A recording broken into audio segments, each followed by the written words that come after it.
students of the game. Spoken. I'm here with UNCG head coach, man, and I talked to you guys, newcomers, Big Dom and Justin, your newcomer, Yeah, and they're excited about the season. So just talk to me about what you're excited about in your guys coming into the yeah. season.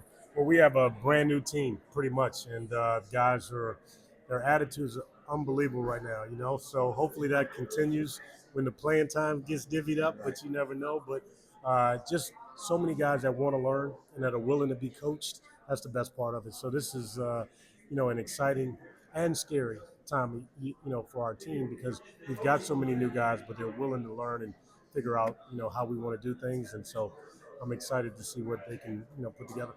And I was just talking to Justin and Dom, and he said Justin been filling it up in practice lately, man. So just talk to me about the Justin just coming on to the team and just fitting right in. Yeah. Justin, he brings an aggressive mentality to the offensive end of the floor, and we love that about him. He's physical, and he's skilled. He can handle the ball, he can shoot the ball. He's really improved his shooting, so I'm excited for him to be able to, unleash that because he didn't have the opportunities in the past, so now he will have some of that.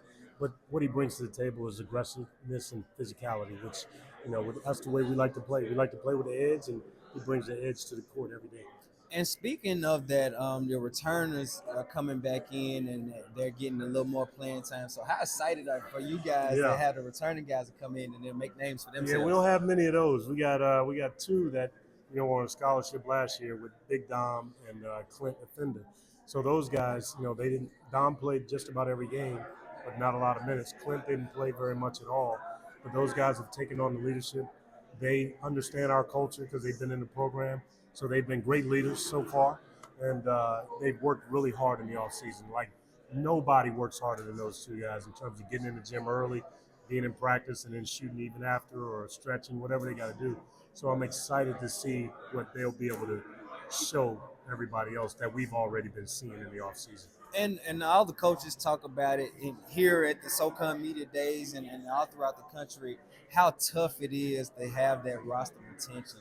So just talk to me Yeah. about just how you go by, if you're unable to retain that roster, how you Yeah. go get the right kids to represent UNCG. Yeah. Well, it starts with having a great staff. My assistants have done an unbelievable job in this off season. We did not have an off season. We didn't have May off like we typically do. We didn't have August off because we had to go and fill this team. And they, because of their relationships that they've had, we took our team on a foreign tour to Senegal and France 2 years ago. This year we got a player from each country. But the work that they've done, the relationships that they've had, have allowed us to bring in really talented players. And so I give a lot of the credit to my staff on that. And that's great, man, to hear that you guys went on those trips and they Yeah, got to experience those that's right. things. And Yeah. and speaking of your coaching staff, a lot of fans and players they don't understand that they actually help the head coach. So what's one guy on your coaching staff that you just want to single out right? Man, I can't single one. Brian Stiff, who is still the all-time leading scorer at Virginia, and he finished playing in the '90s. That shows you how dominant he was as a player. And he's one of the most humble superstars I've ever been around. He played 10 years in the NBA, and he wasn't just a role player. I mean, he was a really good player.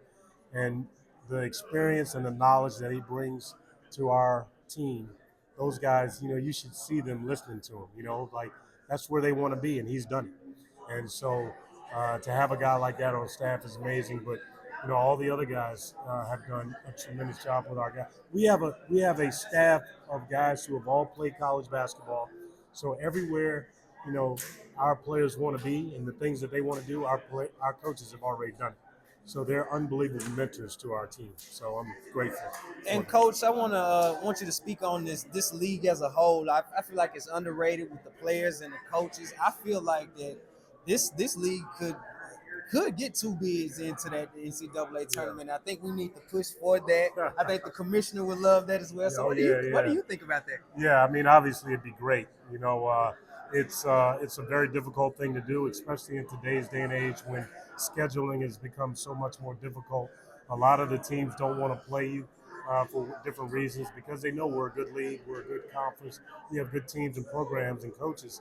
and players, so they don't want to play. So it's hard to build up that kind of resume. But I do think that it's possible. But a lot of things have to fall in place. But the bottom line is whoever represents the SoCon when they go to the NCAA tournament is going to have a chance to win a game or two in the NCAA tournament and in the NIT. You saw what Chattanooga did last year. So it's a hard league. It's a challenge every night, but that's a good thing for everybody in this league. Man, Coach, thanks for coming on Students of the Game, Well, Greenville appreciate you, Sports man. Media, Yeah, man. I look appreciate forward it, to man. seeing you rest of the season. Good luck as well. Appreciate it.